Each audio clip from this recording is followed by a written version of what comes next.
सरस्वती प्रणम्यादो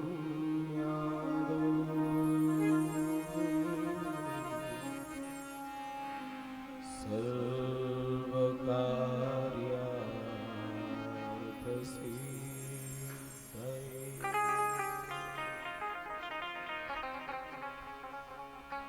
ॐ असमद्गुरुभ्यो नमः। ॐ असमद्परमगुरुभ्यो नमः। ॐ असमद्सर्वगुरुभ्यो नमः। भगवति तव तीरे नीरमात्रा समूहम् विगत विषय तृष्णः कृष्णमाराधयामि।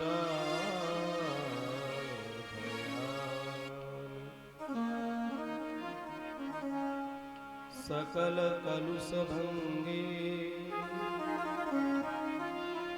स्वर्ग सोपान संगे तरल तर तरंगे मातु गंगे प्रसीद।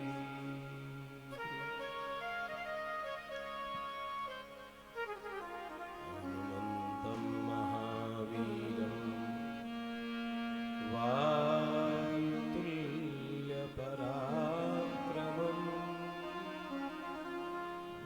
मम कार्यार्थमागच्छ प्रणमामि।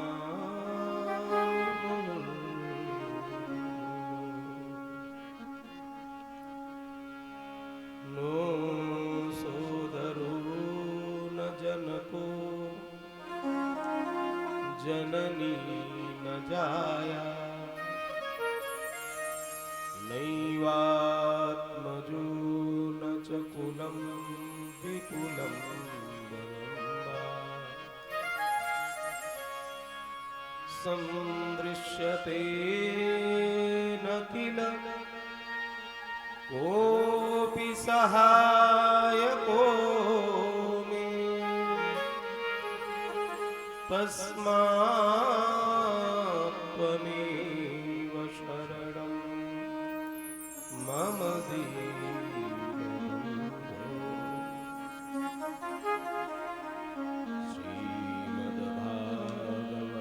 श्रीमद्भागवताख्योऽयं प्रत्यक्षः कृष्ण एव हि स्वीकृतोऽसि मया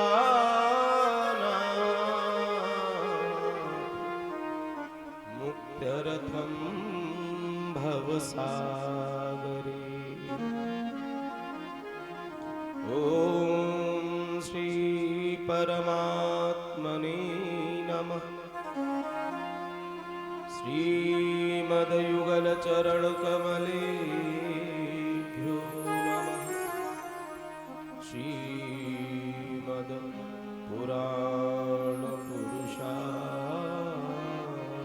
नमः। मधुराधिपते रखिलं मधुरम् मधुराधिपतेरखिलं मधुरम्। मधुराधिपतेरखिलं मधुरम् मधुराधिपतेरखिलं मधुरम्।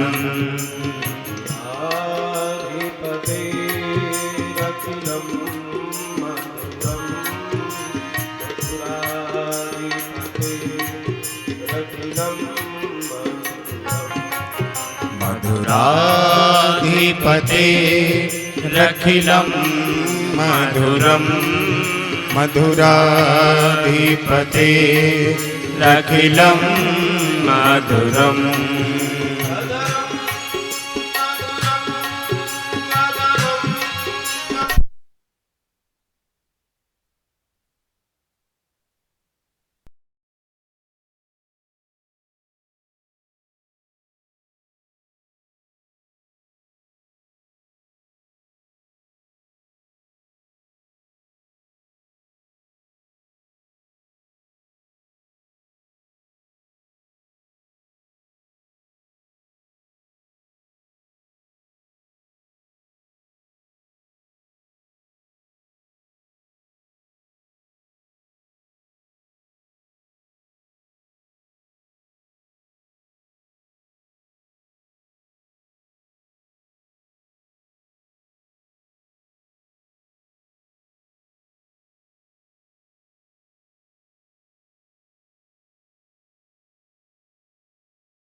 माइक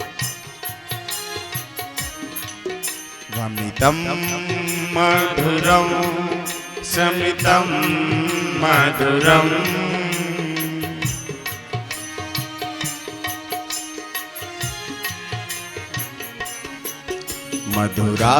मधुराधिपते रखिलम मधुरम मधुराधिपते रखिलम मधुरम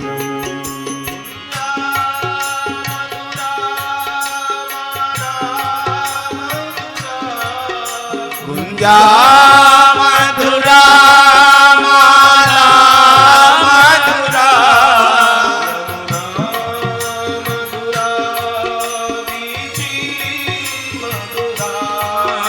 यमुना मधुरा वीची मधुरा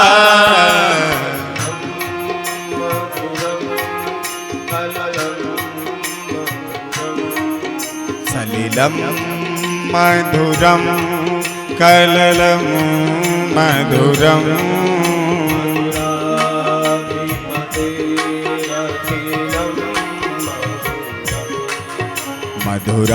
मधुराधिपते रखिलम मधुरम मधुराधिपते रखिलम मधुरम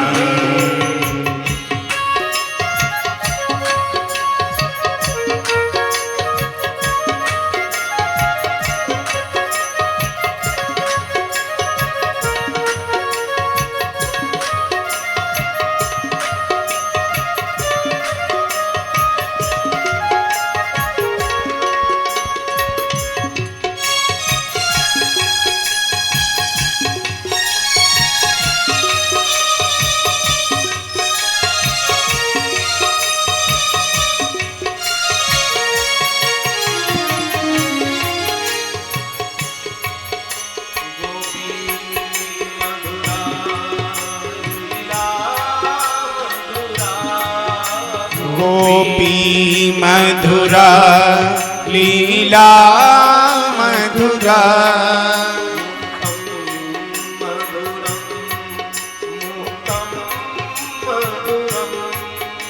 मुक्तम मधुरम मुक्तम मधुरम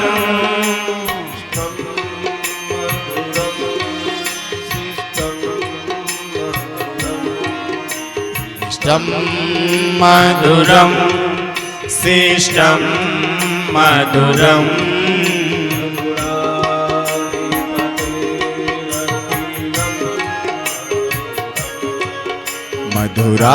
मधुराधिपते रखिलम मधुरम मधुराधिपते रखिलम मधुरम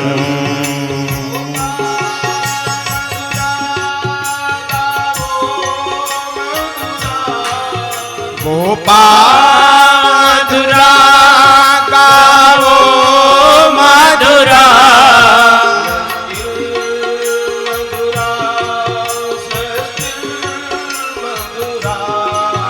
यष्टि मधुरा सृष्टि मधुरा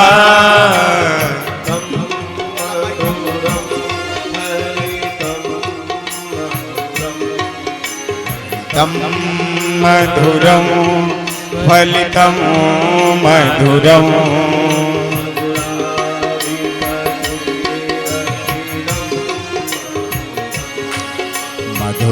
मधुराधिपते रखिलम मधुरम मधुराधिपते रखिलम मधुरम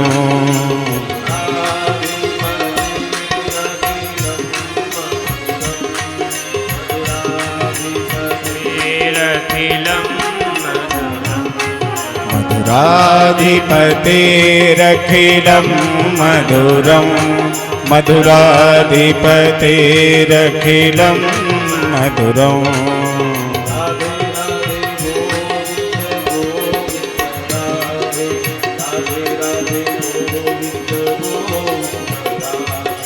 राधे राधे गोविंद गोविंद राधे राधे राधे गोविंद गोविंद राधे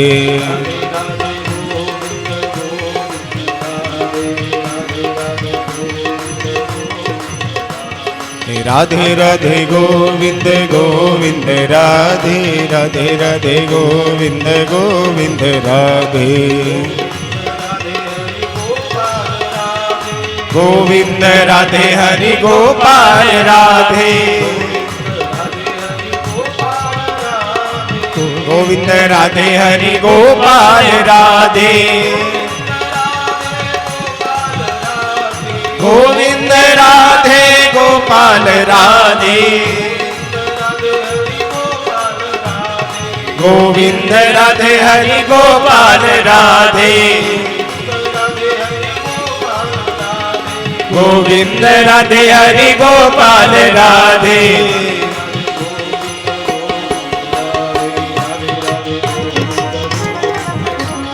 राधे राधे गोविंद गोविंद राधे राधे राधे गोविंद गोविंद राधे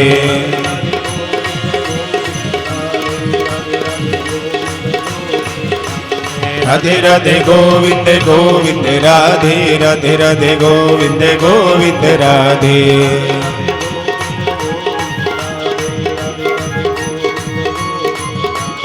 राधे राधे गोविंद गोविंद राधे राधे राधे गोविंद गोविंद राधे राधे राधे गोविंद गोविंद राधे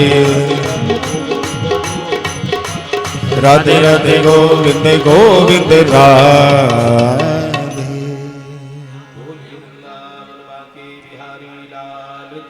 जय सच्चिदानंद भगवान की जय हो सत्य सनातन धर्म की जय हो मैया की जय हो गुरुदेव भगवान की जय हो श्री राधे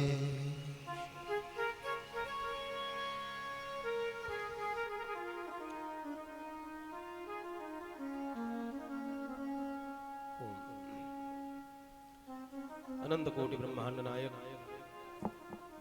कोटिशाह कंदर पदर पदमनीय लोक लावण्य निधान सच्चिदानंद घन परमात्मा श्री श्याम सुंदर के चार चरणारविंदों में अपने चंचरित मन को लीन रखने वाले पूज्य चरण प्रातः स्मरणीय श्री सद्गुरुदेव भगवान कथा के परम रसिक श्री हनुमंत लाल जी महाराज जिनकी पावन मंगलमयी स्मृति में हम आप सब भागवती कथा का रसपान कर रहे हैं। ऐसे पूज्य चरण प्रातः स्मरणीय श्री बाबा नरसिंह दास जी महाराज और उन्हीं महाराज श्री की प्रतिमूर्ति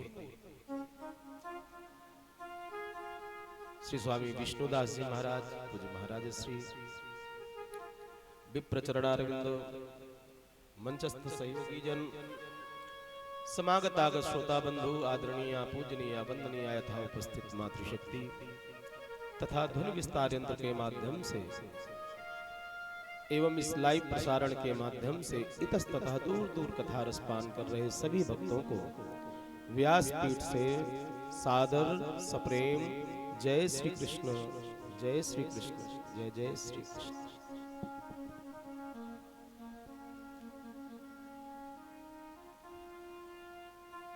कल के पावन कथा प्रसंगों में आप सबने महाराज मनु के वंश का वर्णन सुना, जिनमें महाराज उत्तानपाद के ध्रुव के उत्कल अंग वेन आदि ये क्रम चला। आगे श्रीमद् भागवत के पंचम स्कंद में महाराज मनु के द्वितीय पुत्र प्रियव्रत जी के वंश का वर्णन आता है।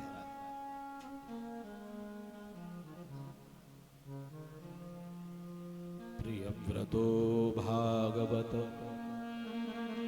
आत्मा रामः कथं मुने गृहे रमतयन्मूलः कर्मबन्धः पराभवः। महाराज प्रियव्रत आत्मा राम में रमण करने वाले हैं। क्या महाराज कोई साधु संत थे? क्या नहीं, सदगृहस्थ है। गृहे रमत यन्मूलः,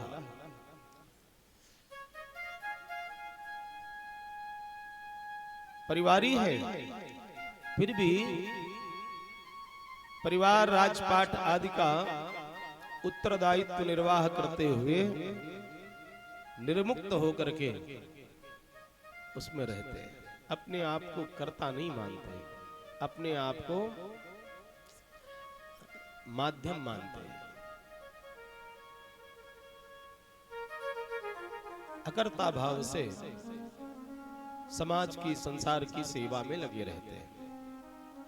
इन्हीं की वंश परंपरा में महाराज स्वयं भगवान नारायण ऋषभ रूप में अवतरित हुए हैं। बोलिए ऋषभ देव जी महाराज की जय। ऋषभ देव जी महाराज ने भी शासन किया और इसके पश्चात हमने पूर्ववर्ती अपने पूर्वजों का अनुसरण करते हुए वृद्धावस्था में वन गमन करने का निश्चय किया।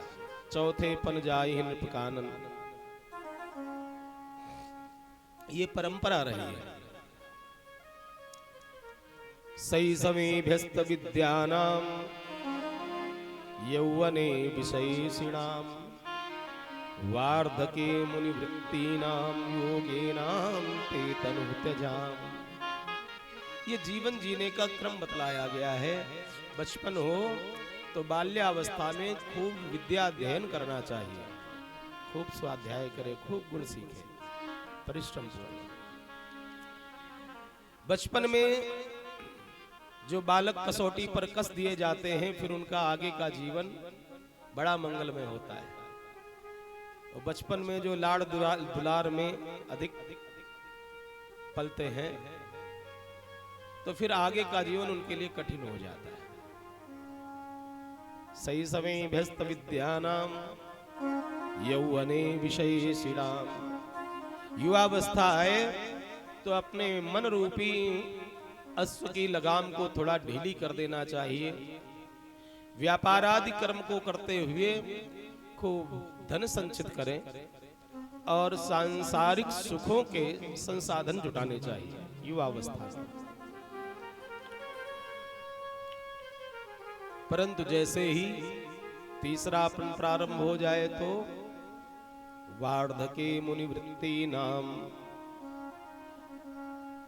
पुत्र बड़े हो गए, उनके विवाह कर दिए। अब धीरे धीरे जिम्मेदारी पुत्रों के कंधों पर रखनी चाहिए। जिस गद्दी पर बैठते थे, अब पुत्र को भेजना शुरू करें। आप मननशील हो जाए, निगाह रखें, पर काम में आगे बढ़ाना चाहिए उनको।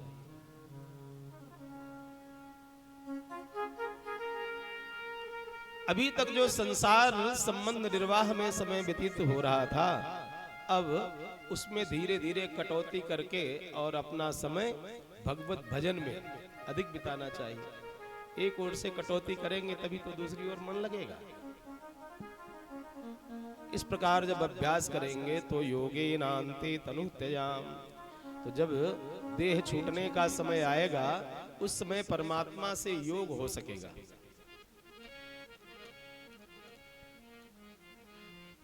तो बड़े बड़े राजा महाराजा भी, चक्रवर्ती सम्राट भी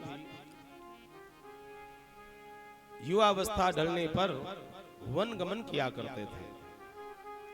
क्या महाराज, जब भजन करना है तो भजन घर में भी तो हो सकता है। भजन करने के लिए वन गमन करने की क्या आवश्यकता है? फिर ये तो राजा महाराजा थे, चाहते तो आज्ञा देते, अपने लिए एक अलग ही मंदिर अथवा भवन का निर्माण हो जाता जिसमें भजन ही किया जाए।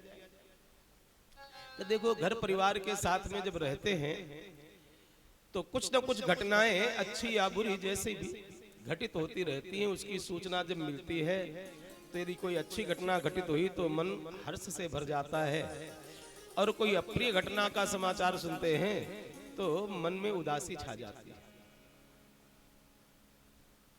अपनों के, संसारी जनों के बीच में रहने पर जैसी भी घटनाएं घटती हैं उससे हम भी जो है प्रभावित होते हैं।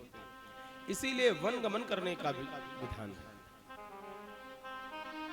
वैसे भी जब गिनती पढ़ते हैं, 1 से लेकर 100 तक गिनती पढ़े, तो 1 से 100 तक गिनती में मध्य भाग कहां पर आता है? बीच का हिस्सा। 50 की संख्या में 50 जब हो गए 50 के बाद जब अगली गिनती गिनते हैं तो क्या आती है? हाँ, 51, 52। यानी जब आधा जीवन बीत गया तो ये संख्या भी मानो निर्देश दे रही है 51, अब तो वन की ओर अपने कदम बढ़ाओ, वन गमन की तैयारी करो। और यदि किसी ने जो तैयारी नहीं करते हैं तो फिर 54, 55, 56 आदि के बाद में फिर कौन सी संख्या आती है? 59 के बाद में 60, 60 माने 60। ये 60 घर छोड़ करके कहीं नहीं जाएगा।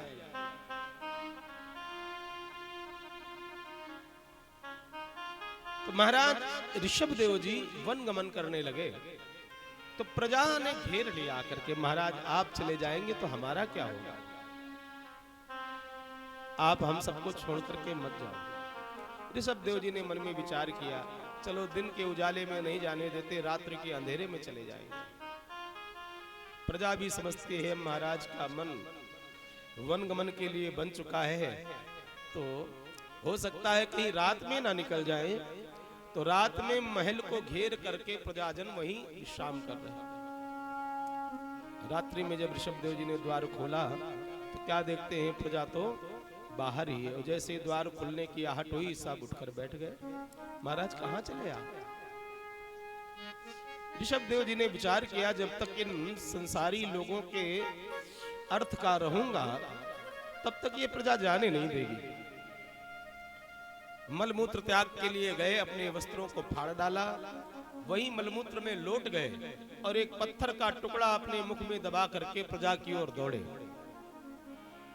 इस प्रकार वस्त्रों को फाड़कर पाषाण का टुकड़ा मुख में दबाए हुए, मलमूत्र से सने हुए राजा को जब अपनी ओर आते देखा प्रजा ने, तो प्रजा समझ गई, लगता है राजा विक्षिप्त हो गया, अब ये हमारे मतलब का नहीं रहा। तो सब प्रजाजन अपने अपने घरों को चले गए और महाराज ऋषभदेव जी वहां से दूर वन में गए, नदी में सचैल स्नान किया है। जो वस्त्र शेष बचे थे उनको भी उतार फेंका, दिगंबर हो गए। दिशाओं को ही वस्त्र बना लिया, पृथ्वी को बिछौना मान लिया, आकाश को चादर मान लिया और दिगंबर विचरण करने लगे महाराज ऋषभ।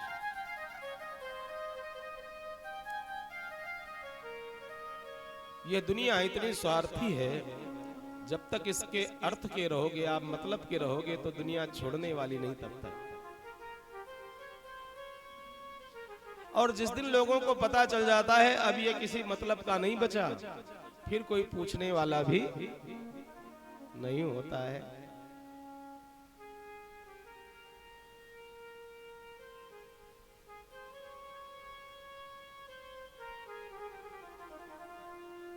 इतना जीवन तो संसार के लिए निकाल दिया, बिता दिया।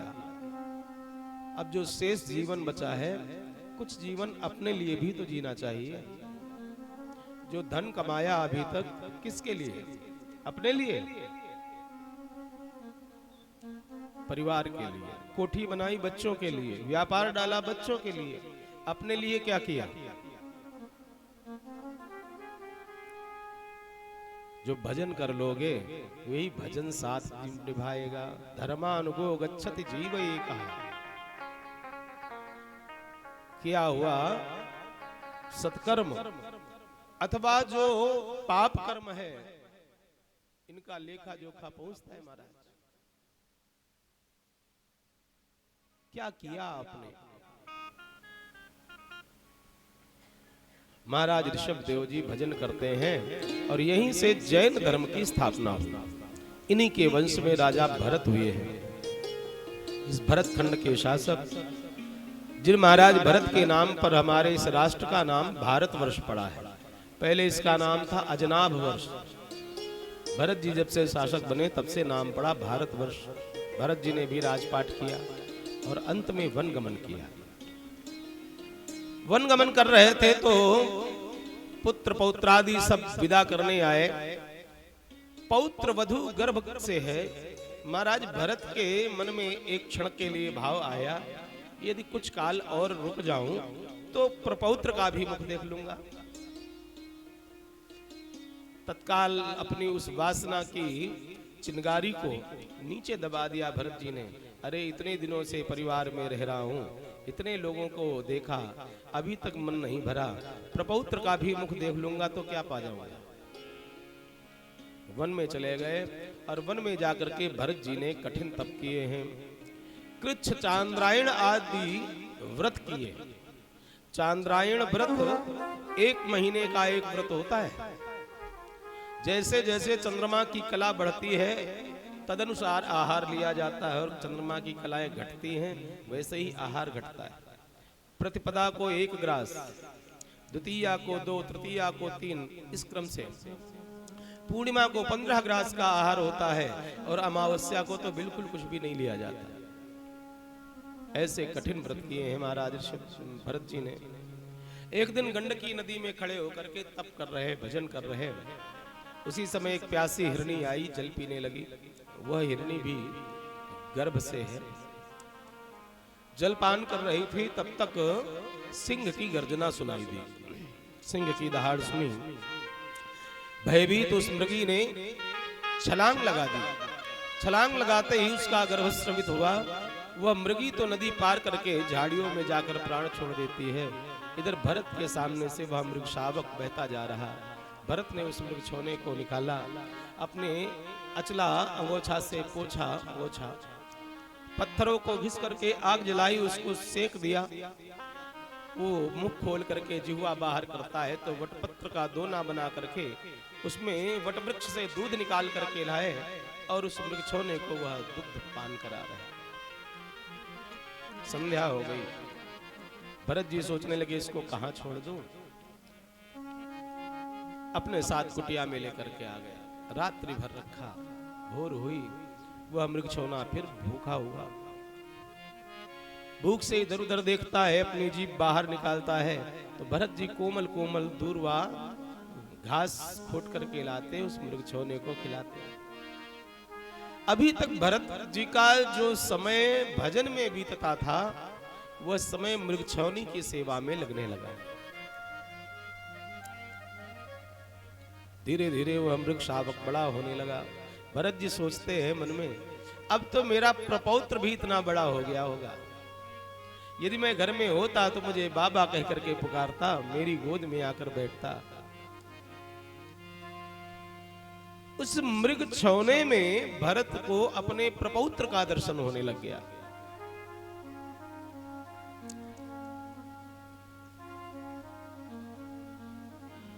कभी कभी यदि ईश्वर की याद आती भी, भरत जी महाराज जैसे ही ध्यान लगाने बैठते तो वह मृगछौना भी सामने बैठ जाता।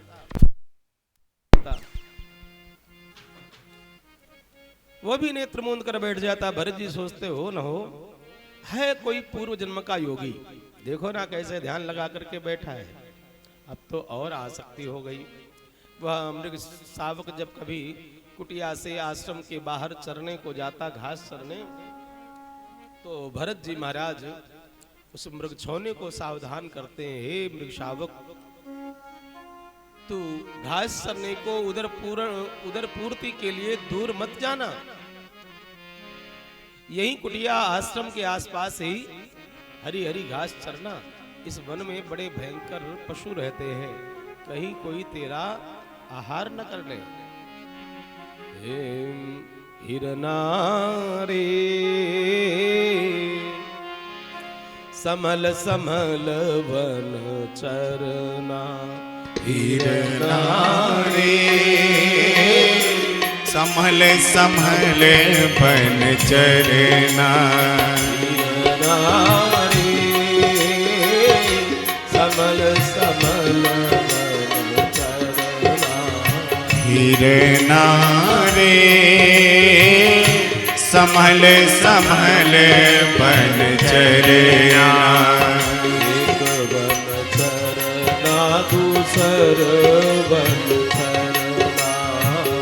एक वन चरना दूसर वन चरना,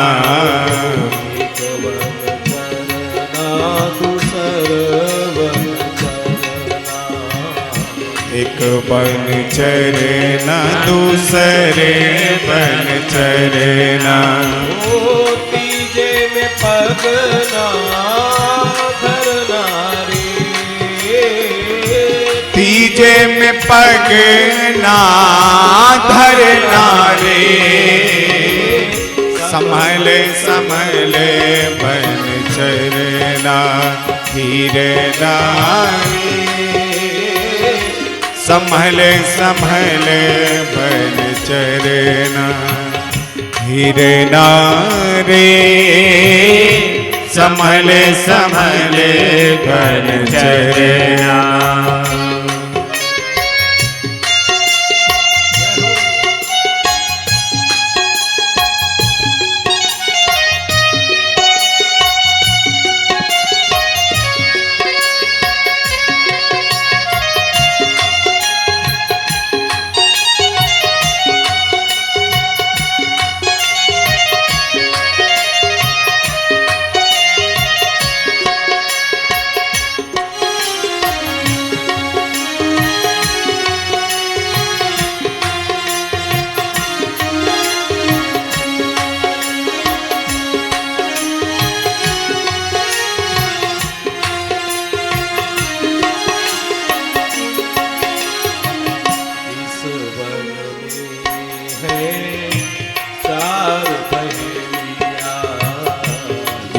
बन में है चार पहेलियाँ,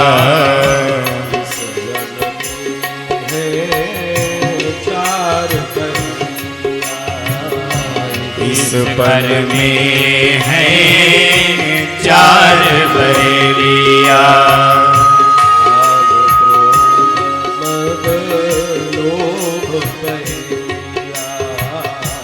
काम क्रोध मद लोभ पहेलिया। तिनके फंद ना पड़ना रे, तिनके फंद ना पड़ना रे, संभले संभले बन चरना हीरे नारी, संभले संभले बन चरना संभल संभले बन चरना, बन संभल संभले बन चरना। उस मृग शावक को सावधान कर, जो भरत राजपाट में नहीं फंसे, पुत्र पत्नी परिवार में नहीं फंसे, एक मृग छोने में आसक्त हो गए। अब तो ऐसी प्रीत हुई भरत की उस मृग छोने से, उस मृग शावक के बिना उनसे रहा नहीं जाता। एक दिन भरत जी महाराज उस मृग छोने के साथ में खेल रहे हैं, तब तक आश्रम के समीप से एक हिरणों का झुंड निकला। उस मृग छोने ने देखा, हमारे रूप रंग के, हमारे आकार प्रकार के, हमारे जैसे तो ये सब जा रहे, और हम यहाँ इन महात्मा जी के पास में। एक बार भरत जी की ओर देखता, फिर उस मृगों के झुंड को देखता। उस मृग छोने को लगा, हो ना हो ये जो जा रहे हैं ये हमारे अपने हैं। भरत जी के समीप से चला और उन मृगों के झुंड में जा मिला। भरत जी देख रहे, सोचते ये मेरा मृग छोना है, मैंने खिलाया पिलाया, मैंने इसको तैयार किया है, अभी जा रहा है और इन सभी मृगों को दौड़ में परास्त करके वापस आएगा। मेरा मृग छोना है ना।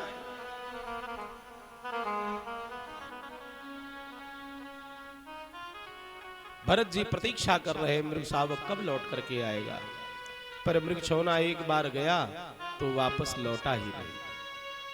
भरत जी को बड़ी चिंता होने लगी, पहली बार आश्रम से दूर गया है, कहीं कोई हिंसक पशु आक्रमण ना कर दे, कहीं मेरा मृग छोना उसका कोई अहित ना हो जाए। अब तो रात्रि होने पर भरत जी उस मृग छोने की तलाश में निकल पड़े, खोज करने लगे। हाँ मृग शावक वासी, कहाँ हो कहाँ हो। एक वन एक से दूसरे वन, दूसरे से तीसरे वन, उस मृग छोने की खोज कर रहे हैं भरत जी।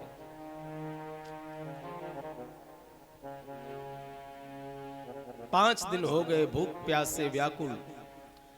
भरत को अब चक्कर आने लगे। मालती माधवी लता से पैर उलझा, धड़ाम से गिरे, माथा पत्थर पर पड़ा। अब तो मृत्यु काल निकट आ गया भरत का। पूरे जीवन की कहानी याद आने लगी। मैं भरत खंड का शासक राजा भरत, विशाल राजपाट, बड़ा परिवार। एक दिन परिवार छोड़ करके वन में आ गया। मैंने घोर तप किया। एक दिन तप करते हुए वह मृग शावक मिला। आहा, कैसा प्यारा मृग छोना था वो। और वह मृग शावक हमें छोड़ करके चला गया। हाँ मृग शावक क्वासी क्वासी कहां हो? मृग छोने की याद करते हुए भरत के प्राण छूट गए।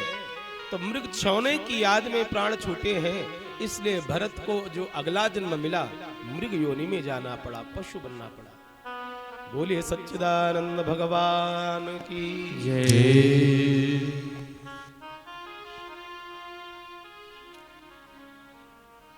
भजन कर रहे थे, तप कर रहे थे, मुक्त हो जाएंगे, आवागमन के चंगुल से छूट जाएंगे, मनुष्यत्व से देवत्व प्राप्त कर लेंगे, मोक्ष गति प्राप्त कर लेंगे। परंतु एक मृग शावक में आसक्त होने के कारण भरत को पशु बनना पड़ा।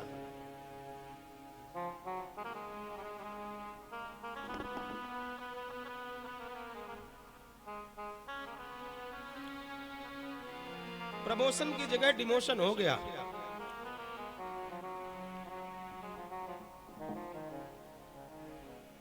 पशु शरीर में मृग बने भरत।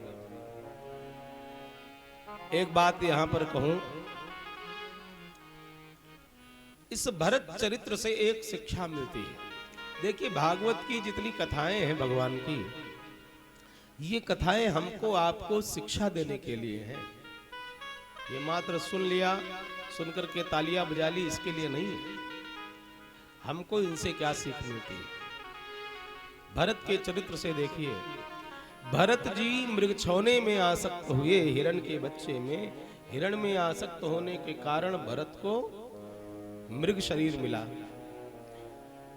और कुछ लोग तो ऐसे होते हैं जिन्हें कुत्तों से बड़ा प्रेम होता है, श्वान प्रीति करते हैं।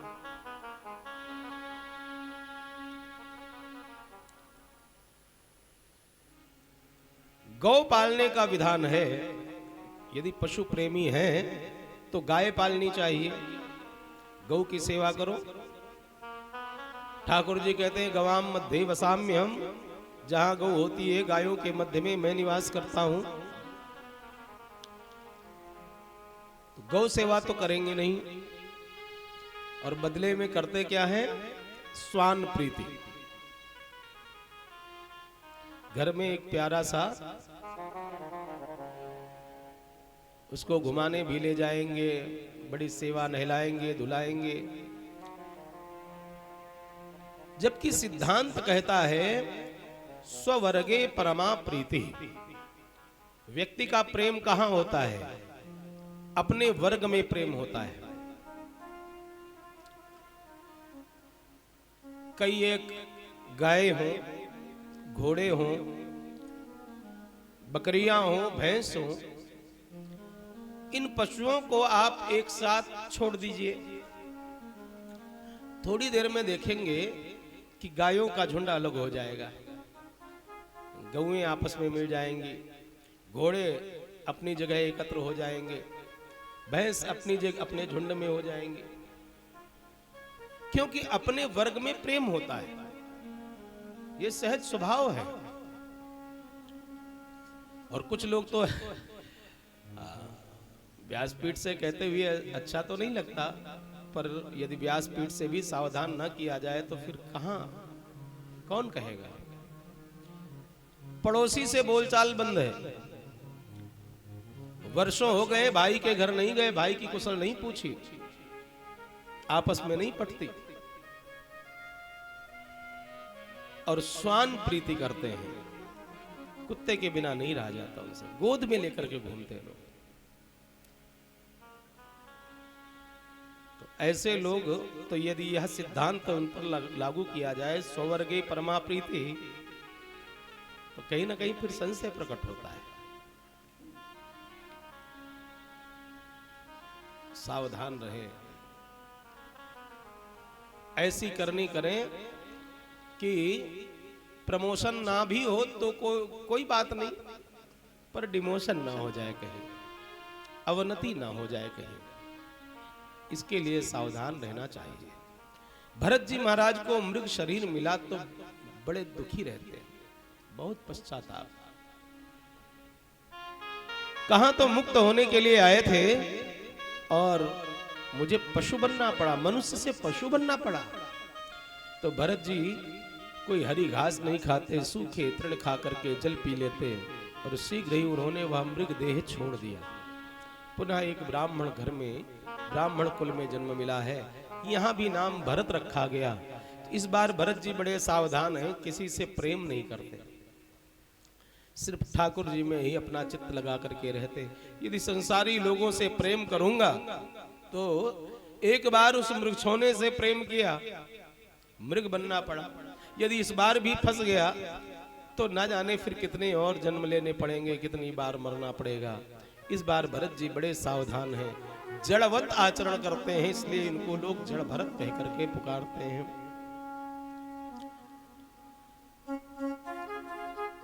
नैला धुलाकर माँ द्वार पर बिठा देती, बैठे रहते, कोई काम धाम नहीं। थोड़ा बड़े हुए, पिता ने यज्ञोपवीत संस्कार कराया, गुरुदेव ने गायत्री मंत्र का दान किया, मंत्र पढ़ा कान में और कहा सुनाओ। तो भरत जी ने सोचा यदि आज एक मंत्र सुना दिया तो कल 4 मंत्र याद करने को मिलेंगे, फिर उसी क्रम में पढ़ जाएंगे, वही चक्कर चल जाएगा।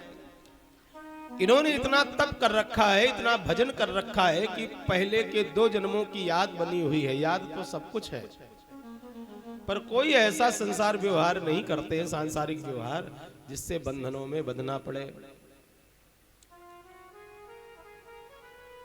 माता पिता ने तो लालन पालन किया, माता पिता का देह छूटा तो भाई लोग ने, भाई भरत का ध्यान रखने लगे। परंतु जब भाइयों के विवाह हुए, भाभियां आई, उन्होंने देखा कि ये भरत कोई काम धाम तो करता नहीं, घर में बैठा रहता है। तो अपने अपने पतियों को उकसाना शुरू किया, इस भरत को भी खेतों पर ले जाया करो, कुछ काम करेगा, बैठे बैठे इसका शरीर बेकार हो जाएगा। अब भाई भरत को लेकर के गए खेत में, चलो भरत भैया अपने खेत खलिहान तो देख लो कम से कम। अब भरत भाई खेत पर पहुंच गए, खेत की खुदाई, मेड़ बांधी जा रही। भरत जी को बिठा दिया, भरत जी बैठे हैं, भाई लोग मेड़ बांध रहे।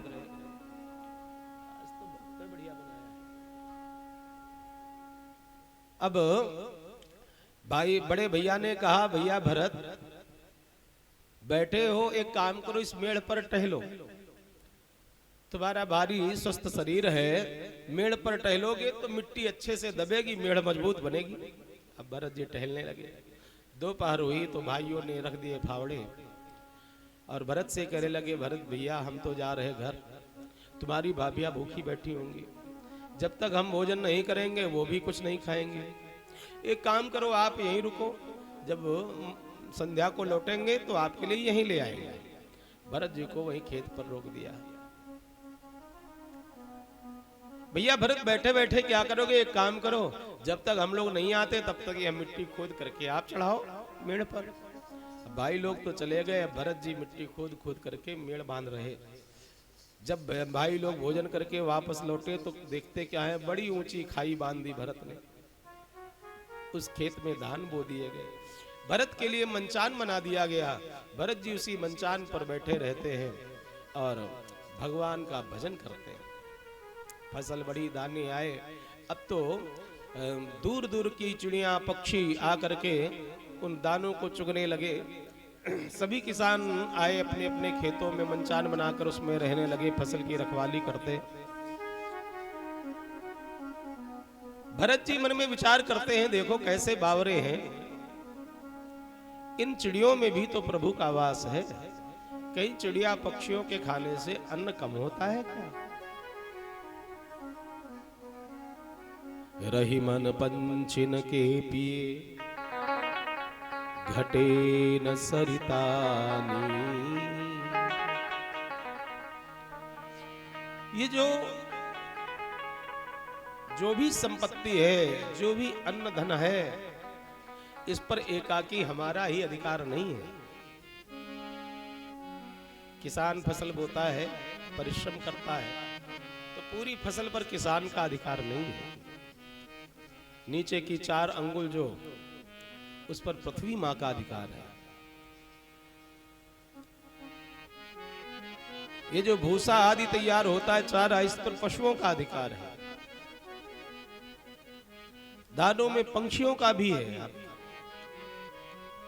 फसल लेकर के आया, घर में रख ली, तो खेत में कितनी ही होशियारी के साथ में फसल क्यों ना उठाई जाए, कुछ न कुछ दाने छूट ही जाते हैं।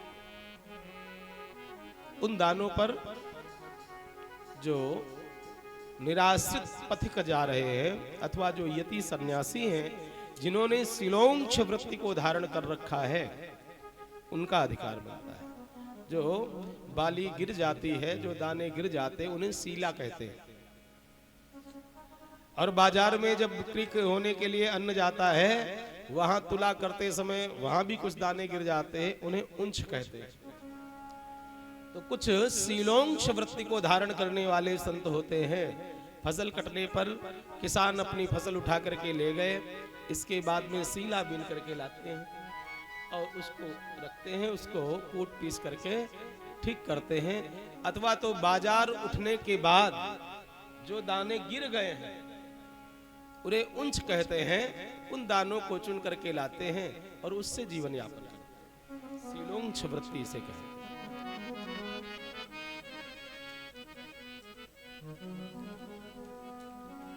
भरत जी महाराज सोचते, देखो कैसे बावरे हैं सब, इन चिड़ियों को भी दाना नहीं चुगने देते।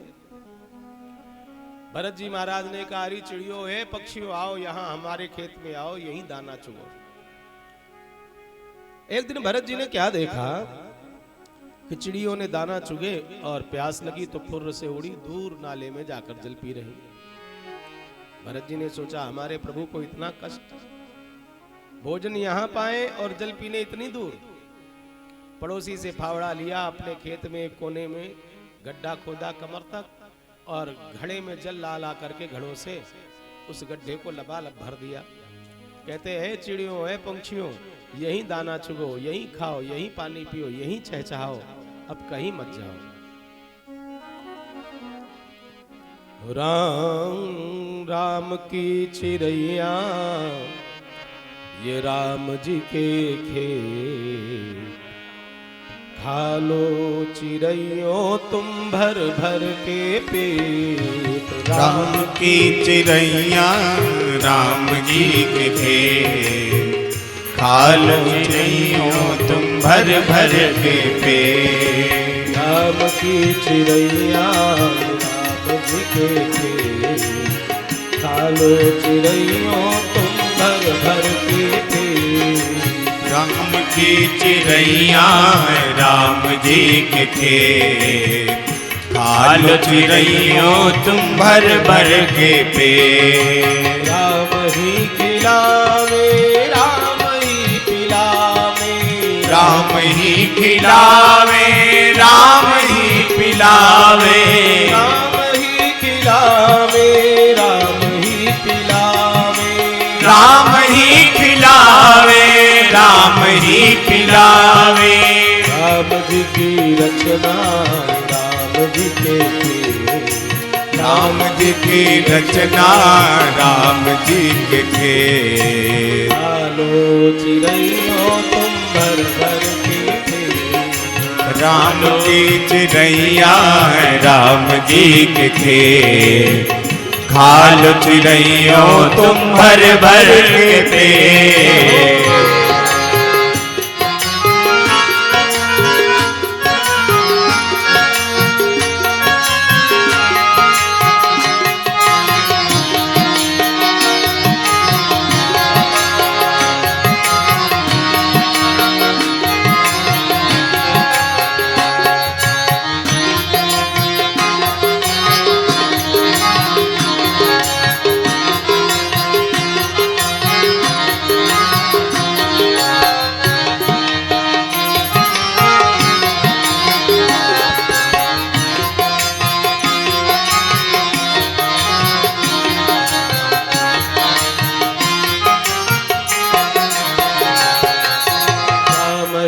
सजावे राम ही बनावे, राम ही सजावे राम ही बनावे, राम ही सजावे राम ही बनावे, राम ही सजावे राम ही बनावे, राम ही सजावे राम ही बनावे, राम ही सजावे राम ही बनावे। राम जी की दुनिया राम जी के खेल, राम जी की दुनिया राम जी के खेल, आलो चिड़ैयों तुम भर भर के पेड़, राम की चिड़ैया है राम जी के खेल, खाल चिड़ैयों तुम भर भर के पेड़, चिड़ैया राम जी के खेल, आलो चिड़ैयों तुम भर भर के पेड़, राम की चिड़ैया है राम जी के खेल, खालो चिड़ैयों तुम भर भर के पेड़, भर भर के हे खालो चिड़ैयों तुम भर भर के पेड़।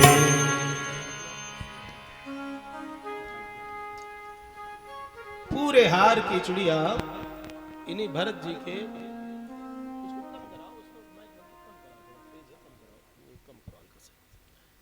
पूरे हार की चिड़िया इन्हीं के खेत में ची ची चू चू कर रही हैं।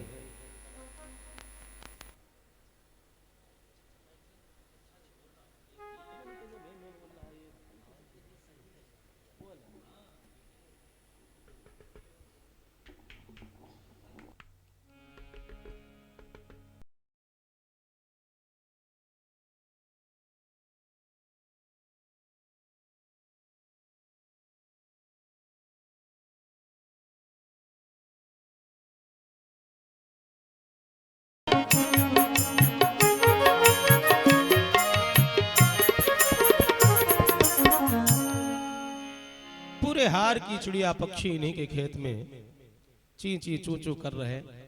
भरत जी बड़े मगन होते, प्रभु धन्य हो, कितने रूपों में आप दर्शन दे रहे हैं। लोगों को भ्रम होता है कि मैं खिला रहा हूं तो ये खा रहा है।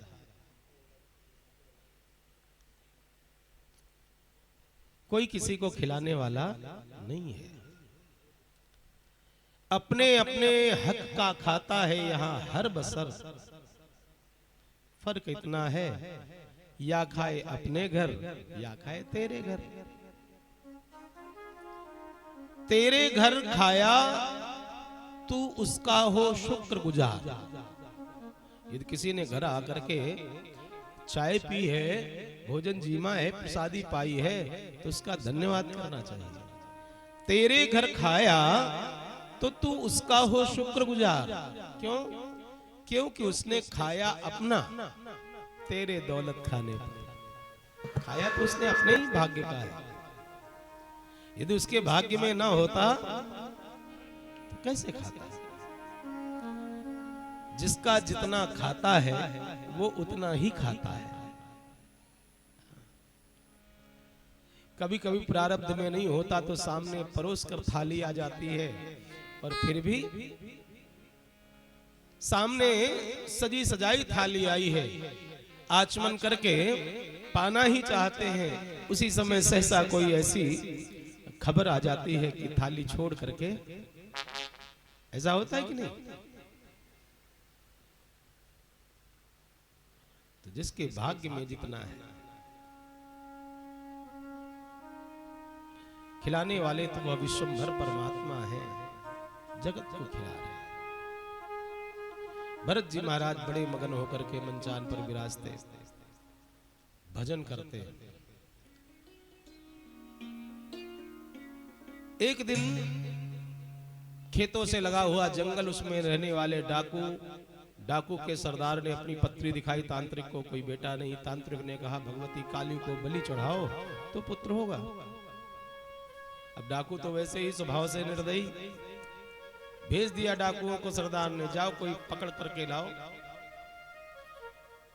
4 डाकू निकले तो भरत जी महाराज जेठ की दोपहर में मंचान पर बैठे राम की चिरैया राम के खेत गा रहे। सोचा ही नहीं को ले चले, भरत जी को लेकर के चले। अड्डे पर पहुंचे, स्वस्थ सुंदर बलि को देखा, तांत्रिक प्रसन्न हुआ। आदेश दिया, मलमल करके स्नान कराया गया भरत को और सुंदर से वस्त्र पहनाए गए, खूब गहने आभूषण, उन आभूषणों से सुसज्जित किया गया, सुंदर मिष्टान पकवान खिलाए गए। भरत जी मन ही मन में विचार करते हैं, आहा प्रभु आज कैसी कृपा है आपकी, बड़ी सेवा हो रही आज तो। और खिला पिला करके जब तृप्त कर दिया तो भरत जी के हाथ पीछे बांध दिए और बलिशाला में ले गए भगवती भद्रकाली के सामने। काठ में सिर रख दिया। तांत्रिक ने कहा सरदार से, सरदार ऐसा खड्ग का प्रहार करना कि एक ही प्रहार में सिर धड़ से अलग हो जाए। डाकू के सरदार ने उठाई खड्ग, भरत पर प्रहार करना चाहता है। तब तक मां भगवती भद्रकाली ने मन में विचार किया, यदि आज मैंने इस वैष्णव भक्त की बलि ले ली तो मेरा नाम कलंकित हो जाएगा। हृदय करुणा से भर गया मां का, और मां ने आज अपने भक्त भरत की रक्षा करने के लिए सामने उस कठोर पाषाण की मूर्ति से अवतार लिया है। टूटी है मूर्ति, भगवती भद्रकाली प्रकट हुई, तांत्रिक को मारा, डाकुओं के सरदार को, सब डाकुओं को मारा, सिर काट करके अपने कपाल में उनका रक्त भर करके घुट-घुट करके रक्तपान कर रही हैं। अपने चरण के आघात से उन मुंडों को गेंद की तरह से उछाल करके क्रीड़ा करते भगवती भद्रकाली अट्टहास करते हैं।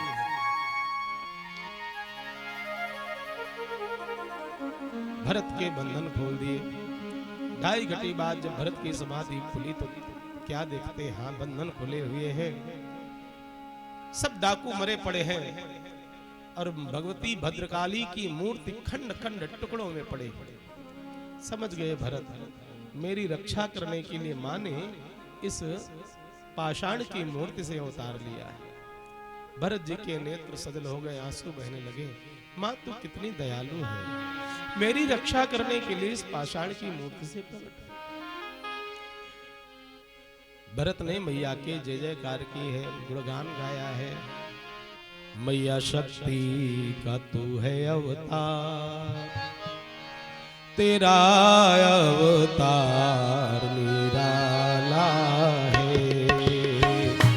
मैया शक्ति का तू है अवतार, तेरा अवतार निराला है। ओ मैया साचा ये तेरा दरबार, मैया साचा है तेरा दरबार,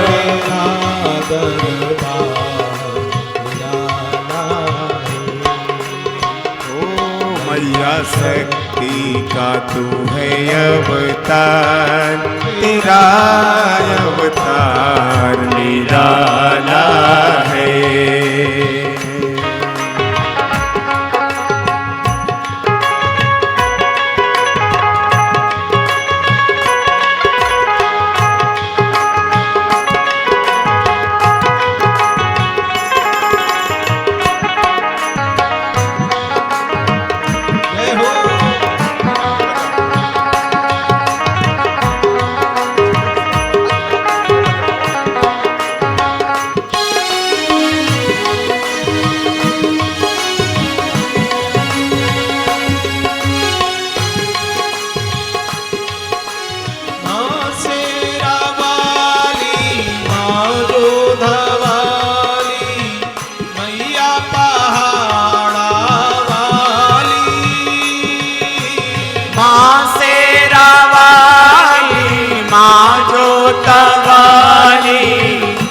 मैया पहाड़ा वाली,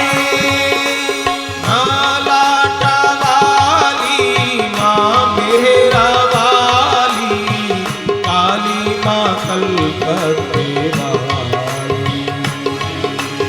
माँ लाटा वाली माँ जोरा वाली,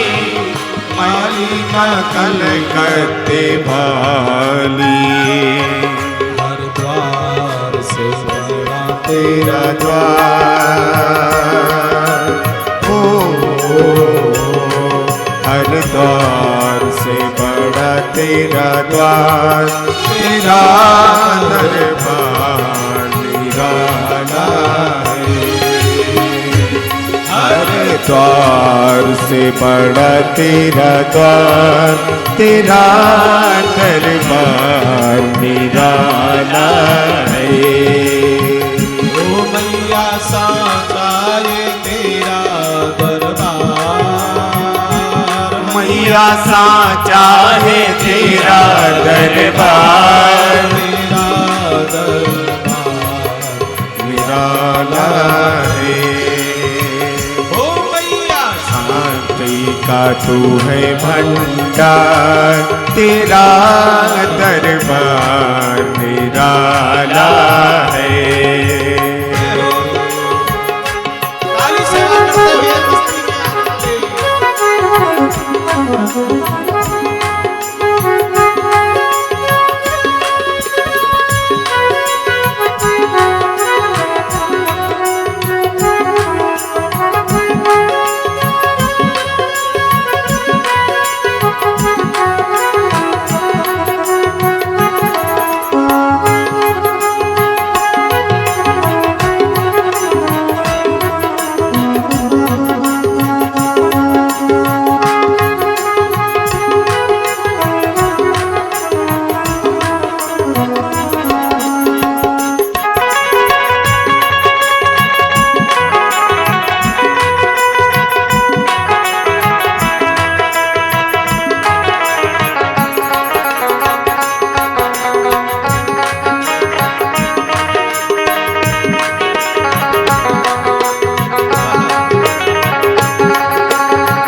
विष्णु की लक्ष्मी, शिव की शिवानी, ब्रह्मा की तू ब्रह्माणी।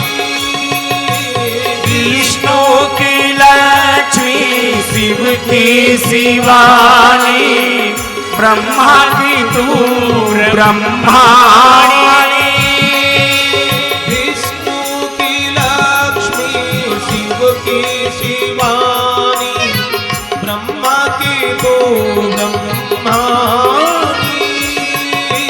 विष्णु की लक्ष्मी, शिव की शिवानी, ब्रह्मा की तू ब्रह्माणी।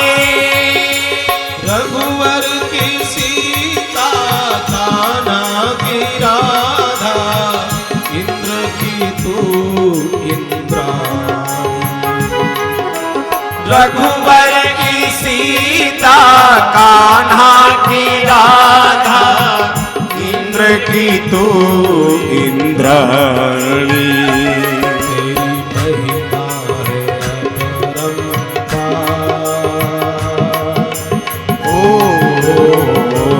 तेरी महिमा है अपरंपार।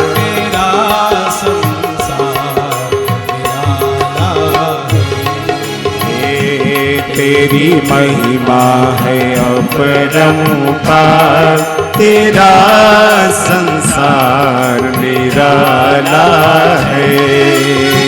ओ मैया साचा ये तेरा अवतार, मैया साचा है तेरा अवतार, तेरा दरबार निराला है।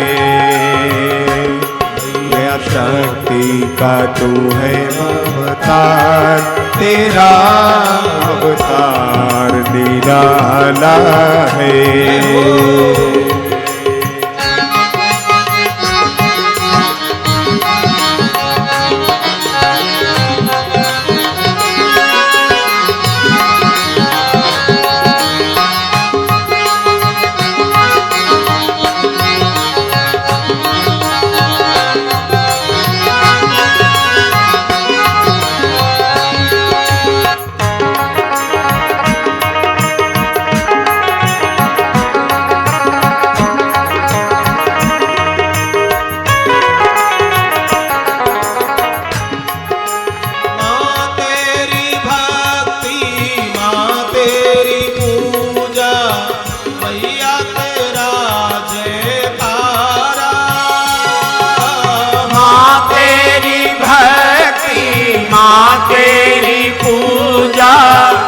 मैया तेरा जयकारा।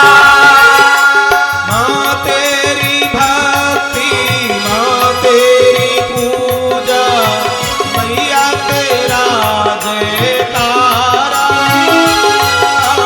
माँ तेरी भक्ति, माँ तेरी पूजा, मैया तेरा जयकारा। दास की नैया डूबे न मैया, दे देना मुझको सहारा।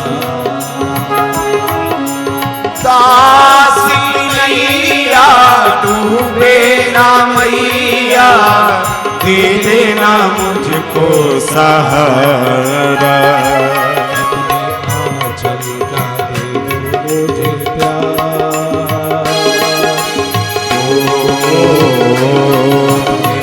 आंचल का दे दो मुझे प्यार। तेरा माँ प्यार निराला है, अपने आंचल का दे दो मांगे प्यार। तेरा माँ प्यार निराला है। आंचल का दे दो मुझे प्यार, तेरा माँ अपने आंचल का दे दो माँ प्यार। तेरा माँ प्यार निराला है। ओ मैया साचा है तेरा दरबार, मैया साचा है तेरा दरबार। तेरा दरबार। मैया शक्ति का तू है अवतार। तेरा अवतार निराला है। मैया शक्ति का तू है अवतार। तेरा अवतार निराला है। मैया शक्ति का तू है अवतार। तेरा अवतार निराला है। भरत जी महाराज ने माँ के गुणगान गाए हैं, माँ की कृपा पर बलिहार जाते हैं। कितनी दयालु है। कुपुत्र हो जाए तो क्वचिदपि कुमाता न भवति। पुत्र तो कुपुत्र हो सकता है, पर माँ कुमाता नहीं होती कभी। भरत जी महाराज अपने मंचान पर आकर के विराजे, वहीं भजन करते हैं। आगे सिंधु सौवीर नरेश राजा रहुगण पालकी में बैठ करके कपिल मुनि के आश्रम में ज्ञान सीखने को जा रहा है। रास्ते में एक कहार बीमार पड़ गया। राजा ने आज्ञा दे दी, अपना ही राज्य है, जाओ किसी को भी पकड़ लाओ। तो भरत जी ही मंचान पर बैठे मिल गए, कहार इन्हीं को लेकर के गए, पालकी में जोत दिया। भरत जी ने सोचा चलो समझेंगे जगन्नाथ जी की रथ यात्रा में लगे। जो भगवान का भक्त होता है वो कामचोर नहीं होता।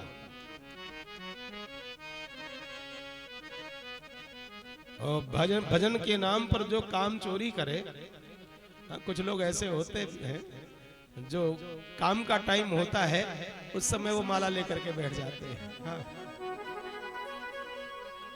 अब भजन पूजन के लिए कौन मना करे। और जैसे ही काम खत्म वैसे ही उनकी माला पूरी। भरत जी पालकी में लग गए, पालकी लेकर के चले जा रहे हैं। पर साधु के चलने में, साधु की चाल भी तो मतवाली होती है, अलग ही होती है। कहीं कोई चींटी, कोई कीट मेरे पैर से न दब जाए, दृष्टि नीची है और चले जा रहे हैं। भरत जी ने देखा दूर दूर तक चींटियां रेंग रही। सोचा क्या करें, यदि चींटी पर पैर पड़ेगा तो चींटी दबेगी, चींटी में भी तो हमारे प्रभु हैं। क्या करें, रुक जाए? यदि रुकूंगा तो राजा को कष्ट होगा, राजा में भी तो प्रभु है। भरत जी ने सोचा न पालकी रुके न चींटी दबे, कुछ ऐसा किया जाए। पालकी का हुरा कस के पकड़ा दोनों हाथों से और एक लंबी छलांग लगा दी। अब भरत जी ने तो छलांग लगा दी और पीछे के कहारों के कंधे से पालकी का हुरा नीचे सरक गया, नीचे गिरा। अच्छा, यहाँ आप लोग इतने लोग बैठे हैं, आप लोगों में कोई है ऐसा जिसने पालकी की सवारी की हो? पालकी पर बैठा है कोई? हाँ, एक माता बैठी। पहले जब विवाह होता था तो विवाह पालकी से ही पालकी जाती थी। तभी तो लोग गीत गाते थे ना, पालकी में होके सवार चली रही। अब तो मोटर गाड़ी का ऐसा युग आ गया कि कम से कम एक बार तो लोगों को पालकी में बैठने का अवसर मिल ही जाता था, उससे भी गए।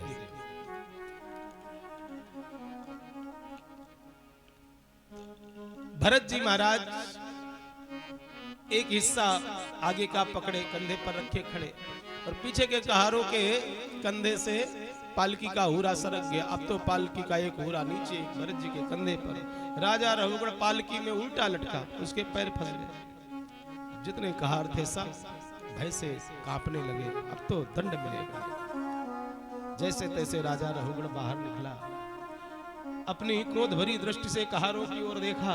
उन कहारों ने कहा, महाराज हमारा कोई दोष नहीं है, ये जो नया कहार आया है ना, सब गड़बड़ इसी ने की है। भरत की ओर देखा, क्यों रे, तेरा शरीर तो मोटा ताजा है, स्वस्थ शरीर लेकर के भी तुझसे पालकी नहीं ढोई जाती। भरत जी चुपचाप खड़े हैं। हाँ हाँ, क्यों ढोई जाएगी, बड़े कमजोर हो ना,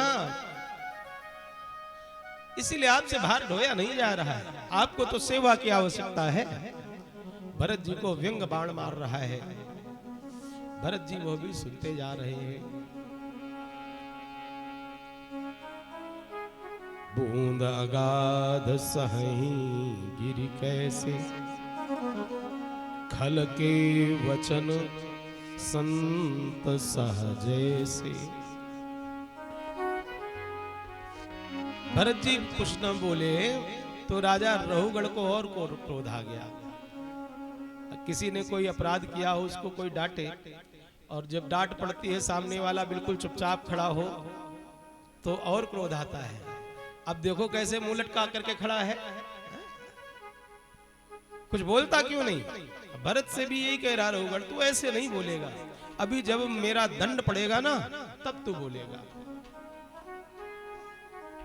भरत जी ने मन में विचार किया कि ये बोलने के लिए कह रहा है, आज तक तो कभी किसी से बोले नहीं, पर इससे बोलना पड़ेगा, क्योंकि ये ज्ञान सीखने जा रहा था। आज यदि ज्ञान ना कराया गया तो ठीक नहीं है।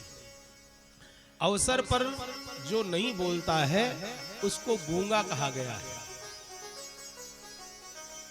अति का भला न बोलना, अति की भली न चूप, अति का भला न बरसना, अति की भली न धूप। वैसे तो कम ही बोलना चाहिए,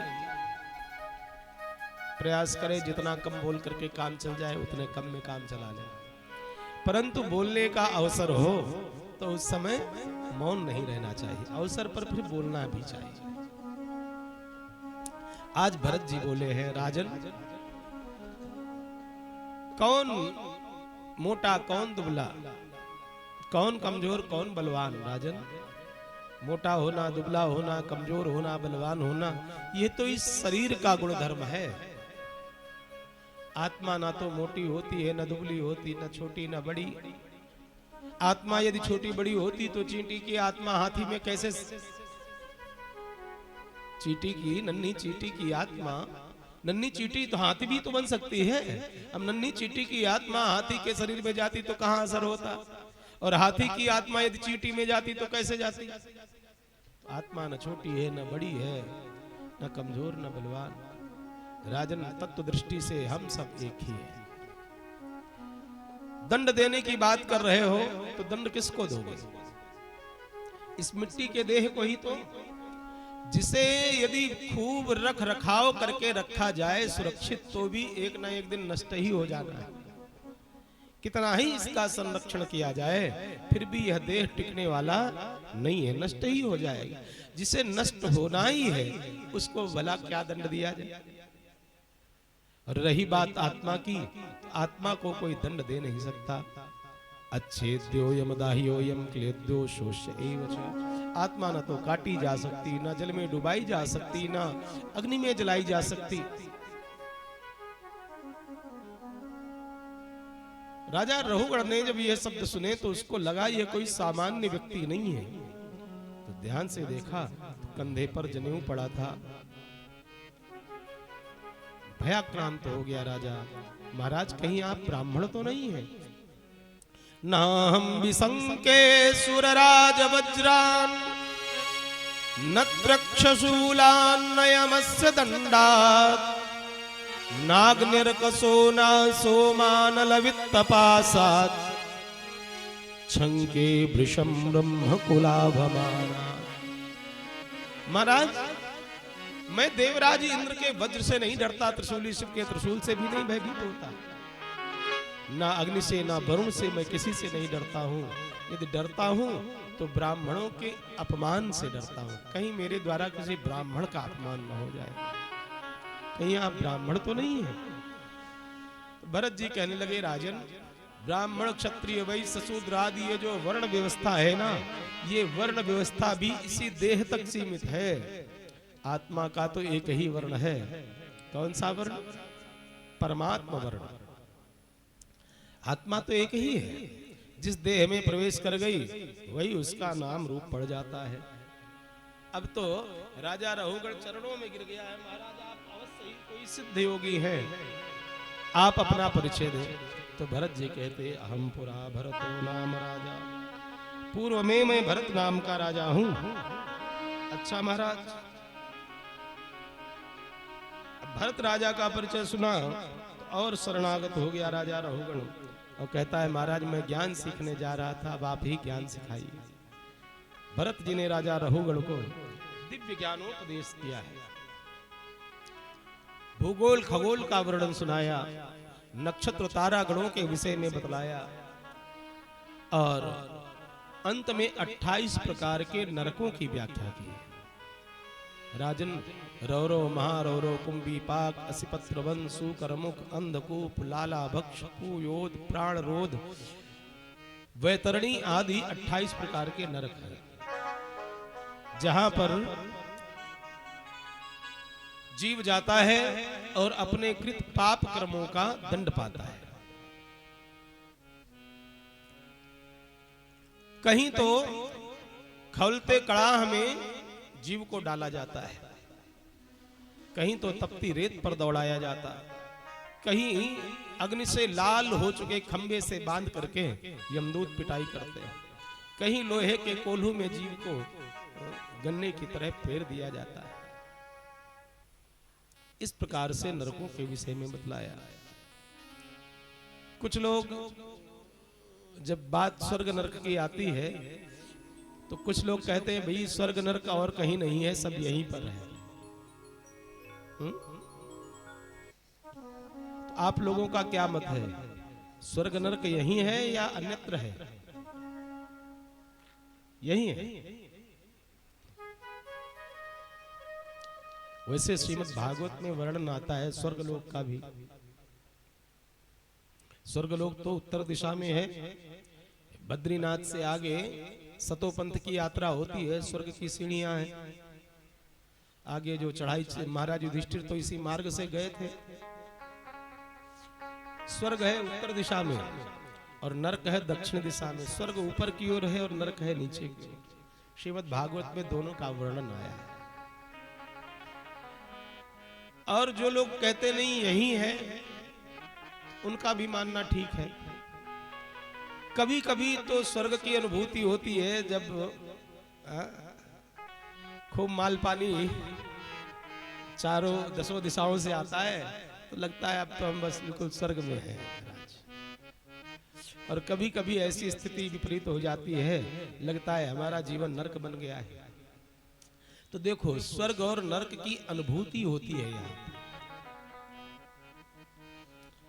जैसे किसी को जुकाम हो गया, बुखार आ गया अथवा सिर में दर्द होने लगा तो क्या करते हैं?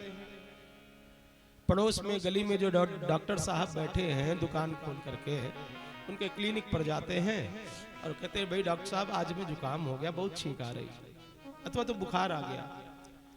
और डॉक्टर साहब 2-4 गोलियां देते, सुबह शाम ले लेना, 2 दिन की दवा है, ठीक हो जाओगे। ऐसा ही होता है ना। अच्छा, ईश्वर न करे किसी को महाभयंकर रोग हो गया, कैंसर हो गया, अब क्या उस स्थिति में उन्हीं डॉक्टर साहब के पास में जाएगा? यदि जाएगा भी तो डॉक्टर साहब हाथ खड़े कर देंगे, भाई अब यहां तो इलाज संभव नहीं है, आपको दूर जाना पड़ेगा, टाटा हॉस्पिटल जाइए।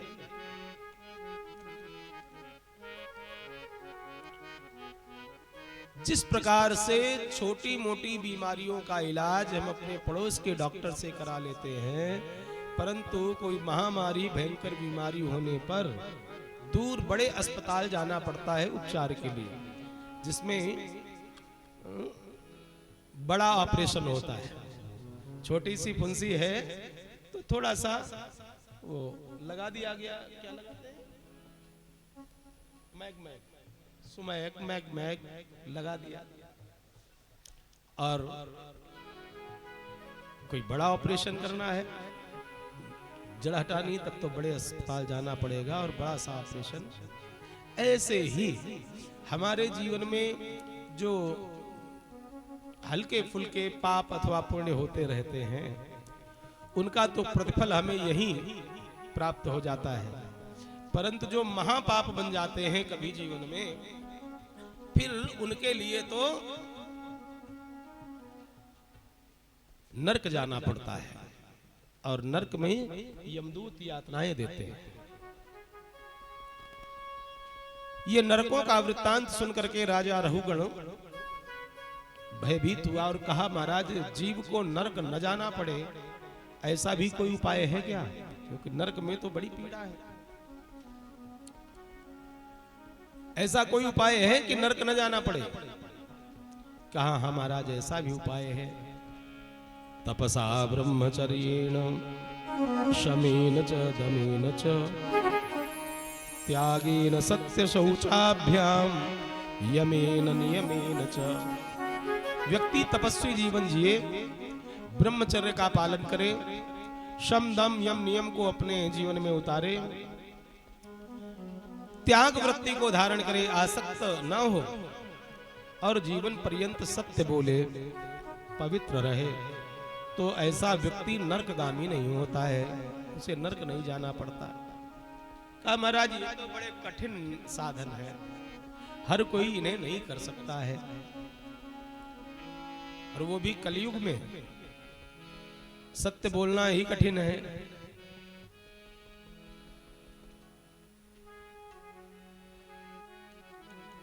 नहीं असत्य सम पातक पुंजा, झूठ के बराबर दूसरा कोई पाप नहीं बतलाया गया। महान पाप है झूठ। झूठ बोलने वाला नरकगामी होता है, क्योंकि पाप किया है ना, पाप का फल भोगना पड़ेगा। तो यहां कथा में जितने लोग बैठे हैं, इनमें से तो कोई झूठ नहीं बोलता होगा। कोई बोलता है झूठ? यदि कोई कह दे कि हम झूठ नहीं बोलते, तो सबसे बड़ा झूठ वही होगा। हाँ?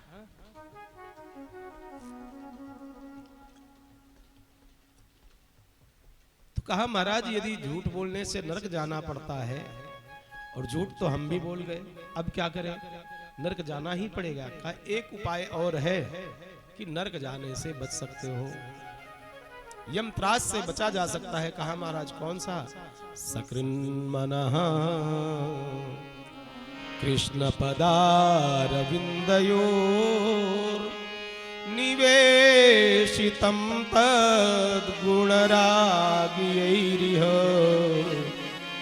न ते यमं पाशभृतश्च तद्भटान् स्वप्नेऽपि पश्यन्ति कीर्ति चीर्ण निष्कृता।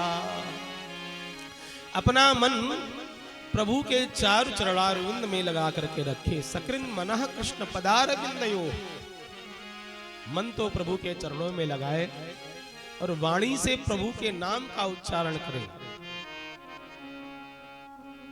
निवेशितम तद गुणरागी यैरिह, जो व्यक्ति ऐसा करता है उसको फिर नरक नहीं जाना पड़ता है। स्वप्न में भी यमदूत उसके घर की ओर नहीं देखते। किसके घर की ओर? जिसके घर में लाइसेंसी बंदूक हो उसके घर की ओर है कि हम जाएंगे तो कहीं गोली ना मार दे। कहा नहीं, यमदूतों को उससे कोई भय नहीं। जिसके घर में बहुत धन हो उसके घर की ओर? कहा नहीं, उस धन से भी कोई लेना देना नहीं। जिस घर में प्रभु का भजन होता है, प्रभु का नाम लिया जाता है, उस घर की ओर यमदूत स्वप्न में भी नहीं देखते। उसे यमपुरी नहीं जाना पड़ता है। एक बात यहां पर और,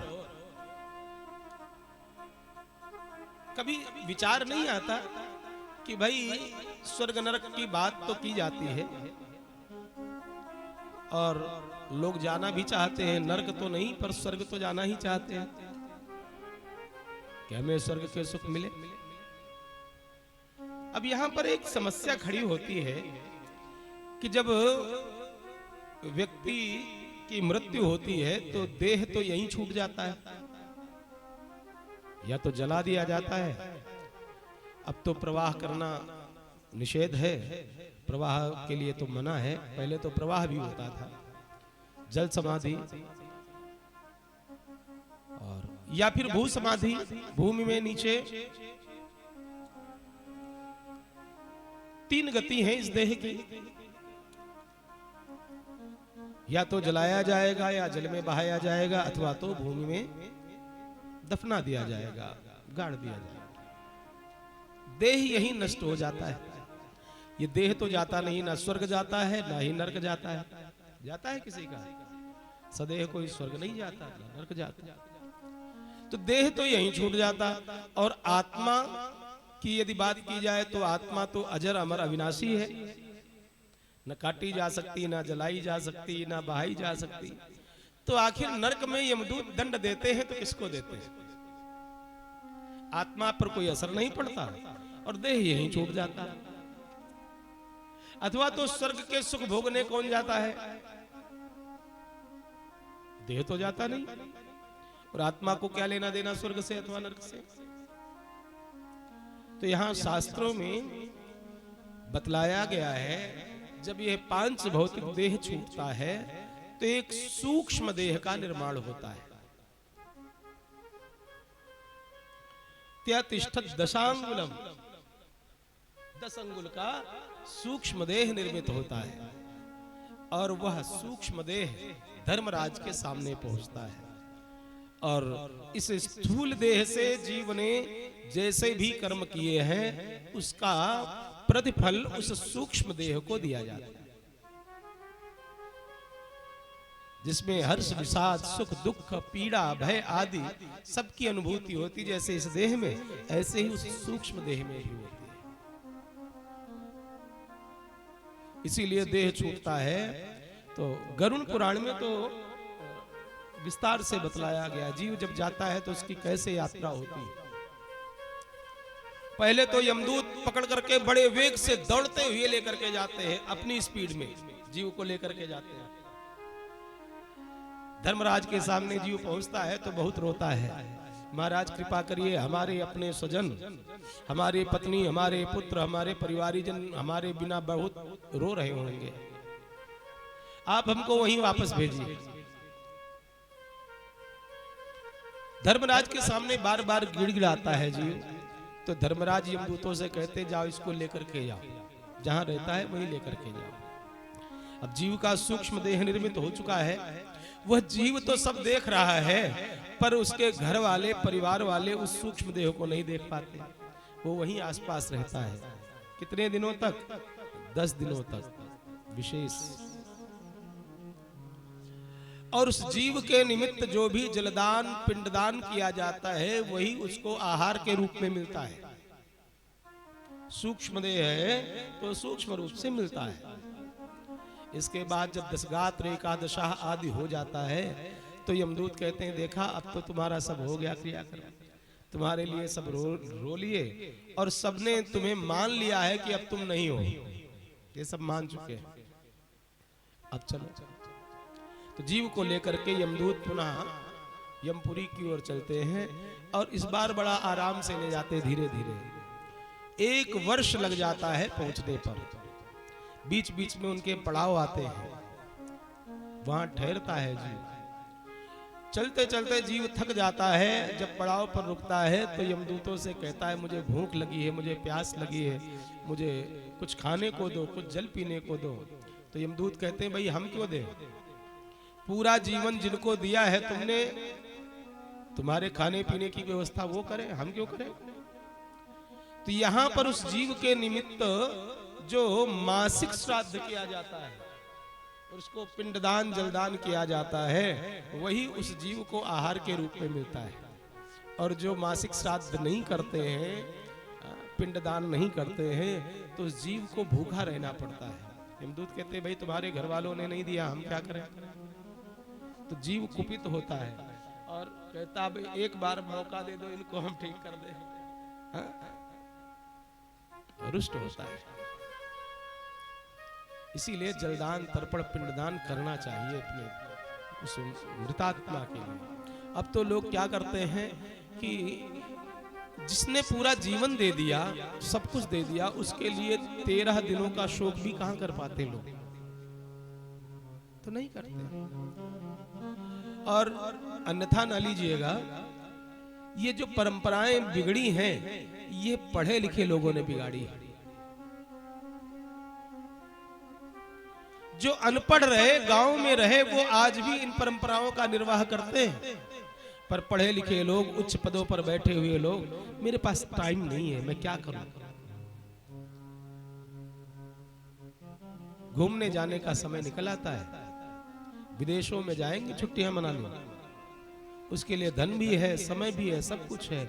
पर जिन माता पिता ने जन्म दिया, जीवन दिया, उनके न रहने पर 13 दिनों का शोक नहीं कर पाते हैं महाराज।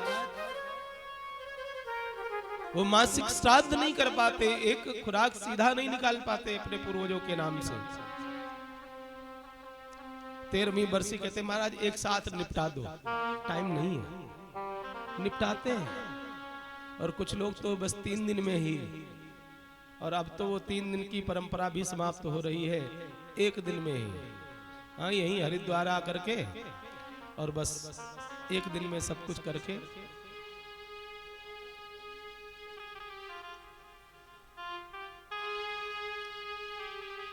इससे बड़ी स्वार्थ की पराकाष्ठा क्या होगी भला। सब ये जो विधान बतलाया गया, इनका पालन करना चाहिए। इसीलिए संत जन ये श्रीमद् भागवत आदि के आयोजन करते हैं आश्रमों में। इन संतों को क्या आवश्यकता है, ये तो भजन ही करते रहते, तीर्थ में निवास कर रहे हैं, भजन करते हैं, सुमिरन करते हैं, अपना नियम तो कर ही रहे हैं। इनको क्या आवश्यकता है, ये सब गृहस्थों के लिए करते हैं कि समय समय पर किन्हीं के कुल में यदि ढंग से संस्कार ना हुआ हो तो अपने पूर्वजों के लिए आकर के यहाँ भागवत सुने, पूर्वजों के लिए पोथी पाठ कराएं, तो पूर्वज तृप्त हों, संतुष्ट हो, पितर संतुष्ट हो, आशीर्वाद दे। पितर प्रीतिमापन्ने प्रीयन्ते तस्य देवता। पितृगण जब प्रसन्न होते हैं, पितृगण आशीर्वाद देते हैं, तभी देवता कृपा करते हैं। पितरों की कृपा की आवश्यकता, इसीलिए ये सब अनुष्ठान आदि कराते हैं।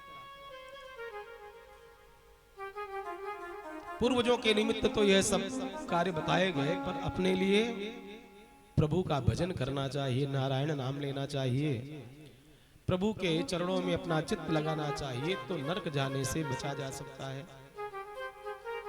उदाहरण दिया है, प्रमाण दिया अजामिल का।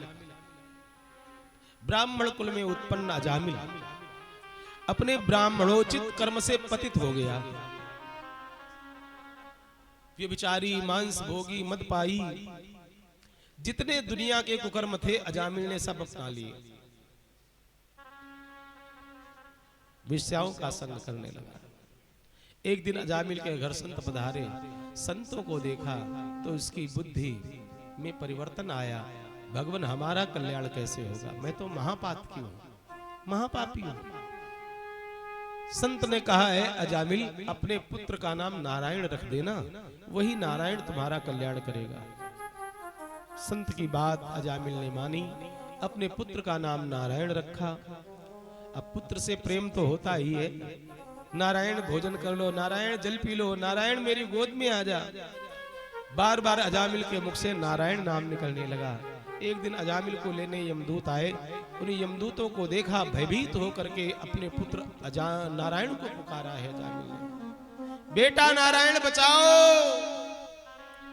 अजामिल का पुत्र नारायण तो घर से बाहर सखाओं के साथ खेल रहा था, उसने अपने पिता अजामिल की पुकार नहीं सुनी, परंतु त्रिलोकीनाथ नारायण ने अजामिल की पुकार सुन ली। कितने सशक्त कान हैं प्रभु के। चींटी के पग नूपुर बाजे, सो भी साईं सुनता है। एक नन्ही सी चींटी प्रभु के भजन में मगन हो करके मस्ती में अपने पैर में नूपुर बांध करके नाचने लग जाए तो उस घुंघरू की आवाज भी प्रभु सुनते हैं। इतने सशक्त कान हैं। आप कल्पना करिए, नन्ही सी चींटी, उसके पैर कितने छोटे होंगे, उन पैरों की नूपुर कितनी छोटी होगी और उन छोटी नूपुरों की ध्वनि भला कितनी होगी, परंतु प्रभु उस ध्वनि को भी सुन लेते हैं। अजामिल की पुकार सुनी, अपने दूत भेज दिए, मेरे भक्त की रक्षा करो। विष्णु दूत पहुंचे हैं, यमदूतों से संवाद हुआ। यमदूतों ने कहा महाराज आप लोग गलत पते पर आ गए, ये तो बड़ा पातकी है, पापी है। विष्णुदूत कहते हैं नहीं, इसने हमारे स्वामी को पुकारा है, स्वामी का नाम लिया है, अब यह पापी कहां बचा। यमदूतों को भगा दिया है विष्णुदूतों ने। यमदूत गए हैं यमराज के सामने, अपना दंड अपने पास फेंक दिए, महाराज ये रही आपकी नौकरी, आज के बाद मैं कहीं नहीं जाऊंगा लेने जीव को। क्या हुआ, अजामिल पापी को लेने गया था और वहां पर नारायण के दूतों ने आकर के हमारी पिटाई करी है महाराज। यमराज बोले गलत जगह पहुंच गए। अजामिल ने जब नारायण का नाम ले लिया, अरे महाराज उसने अपने पुत्र नारायण का नाम लिया था। यमराज जी मुस्कुराने लगे। धर्मराज कहते हैं अजामिल यमदूतों, नारायण नाम अपने पुत्र का रखा है अजामिल ने, अजामिल का पुत्र नारायण नहीं है। नारायण तो नारायण ही है, उनका नाम ले लिया अजामिल ने, तो अजामिल फिर पापी कैसे बचा है।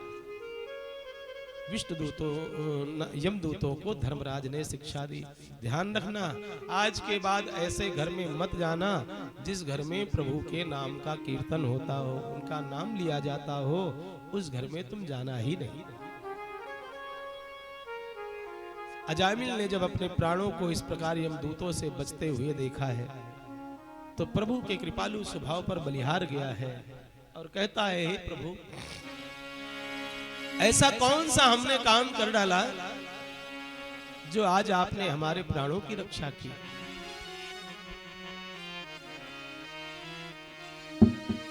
एक आपका नाम ही तो पुकारा था हमने, एक नाम लेने के कारण आज नरक जाने से, यम दंड पाने से आपने बचा लिया। प्रभु कौन होगा भला आप जैसा कृपालु। ऐसा क्या काम किया हमने तेरा, जो मेरा हाथ तुमने थाम लिया। ऐसा क्या काम किया हमने तेरा, जो मेरा हाथ तूने थाम लिया। ऐसा क्या काम किया हमने तेरा, जो मेरा हाथ तुमने थाम लिया। ऐसा क्या काम किया हमने तेरा, जो मेरा हाथ तूने थाम लिया।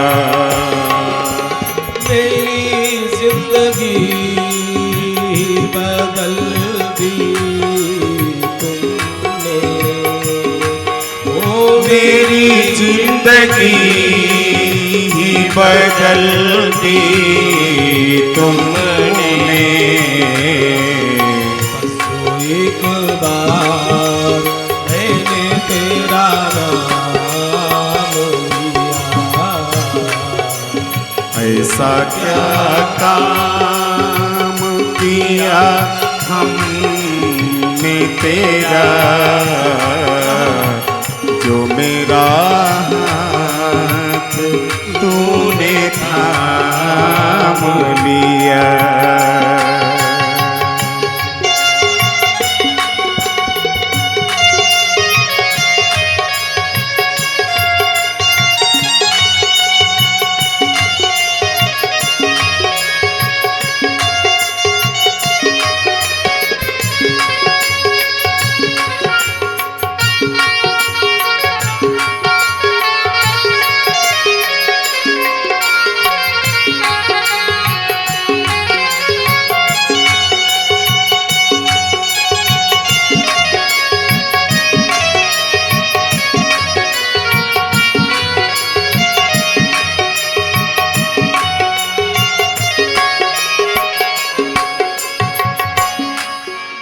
इस ज़माने में मैं अकेला था, इस जमाने में मैं अकेला था,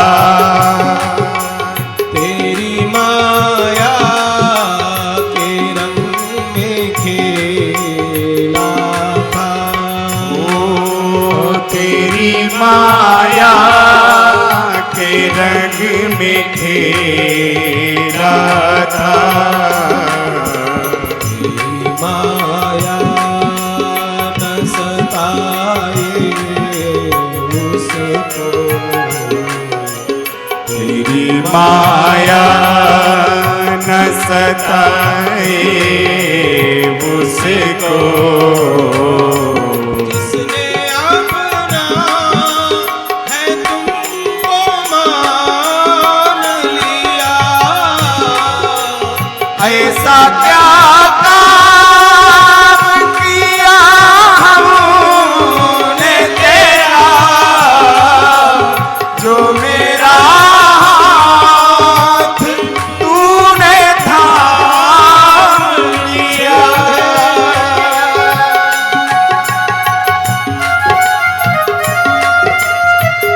ताली से कामिल की तरह से मस्त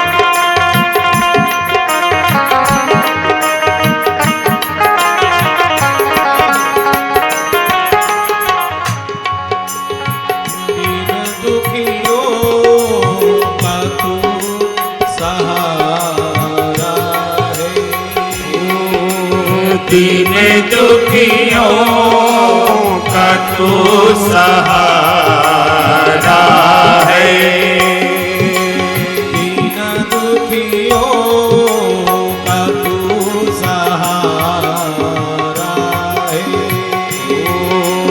दीन दुखियों का तू सहारा है, डूबती नाव का किनारा है, डूब डूबती नाव का किनारा है, डूबती नाव का किनारा है, डूबती नाव का किनारा है। उसको कोई भी गम सताए ना, उसको कोई भी गम सताए ना। इसने अपना मैं तुमको मान लिया, ऐसा क्या काम किया हमने तेरा, जो मेरा हाथ तूने थाम लिया।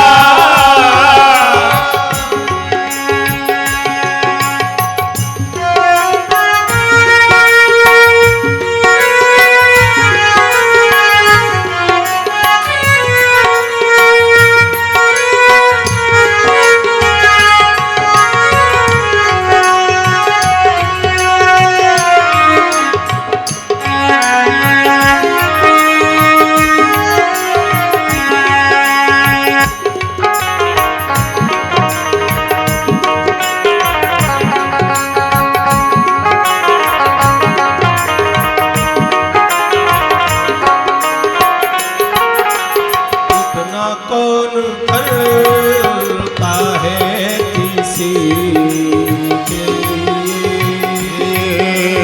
इतना कौन करता है किसी के लिए, इतना कौन करता है किसी के लिए, इतना कौन करता है किसी के लिए। जितना तूने किया है मेरे लिए, जितना तूने किया है मेरे लिए, जितना तूने किया है मेरे लिए, जितना तूने किया है मेरे लिए। मेरी हर खुशी का इंतजार किया, मेरी हर खुशी का इंतजाम किया। बस जो एक बार मैंने तेरा नाम लिया, ऐसा क्या काम किया हमने तेरा, जो मेरा हाथ तूने थाम लिया। मेरी जिंदगी बदल दी तुमने, हाँ मेरी जिंदगी ही बदल दी तुमने। बस जो एक बार मैंने तेरा नाम लिया, ऐसा क्या काम किया हमने तेरा, जो मेरा हाथ तूने थाम लिया। जो एक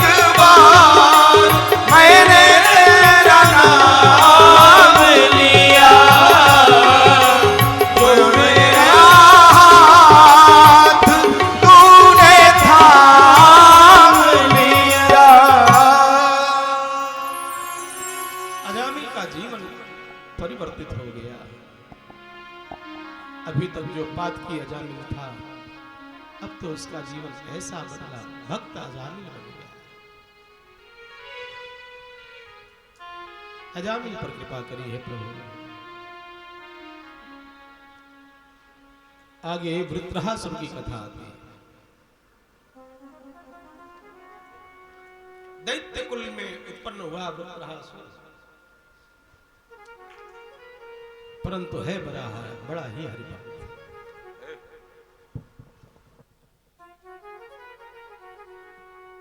वृत्रासुर को मारने के लिए दधीचि ऋषि के अस्थियों से बने हुए वज्र का प्रहार जब देवराज इंद्र करना चाहते हैं वृत्रासुर के ऊपर, तो कहता है मित्र, मैं जानता हूं तुम्हारे हाथों मेरी मृत्यु होनी है, परंतु कुछ क्षणों का समय दे दो, मृत्यु से पहले अपने प्रभु की याद कर। और वृत्रासुर प्रभु की याद करता है। अहम हरे तव पादैकमूल दासानुदासो भवितास्मि भूय